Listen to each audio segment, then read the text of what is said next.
అమ్మ ఎప్పుడు చంకలోనే ఎత్తుకుంటుంది, మరి నువ్వెందుకు భుజాల మీదకి ఎత్తుకుంటావు?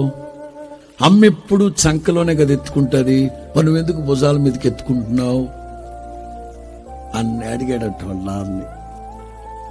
తండ్రి అన్నాడట,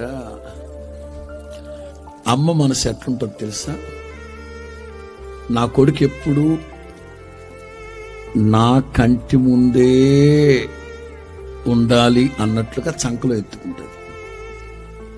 ఎందుకు ఈ చంకలో ఎత్తుకున్నా తల్లి కనుచూపు మేరలోనే ఉండాలి నా బిడ్డ, అది తల్లి ప్రేమ. మరి మీరెందుకు నాన్న ఇక్కడికి ఎత్తుకున్నామంటే తండ్రి మనసులో ఉన్న అభిమతం ఏంటో తెలుసా, ఏ కొడుకైనా సరే తండ్రిని తలెత్తి చూసేటట్లుగా చెయ్యాలరా కొడుకు, అంత ఎదగాలి నాయన.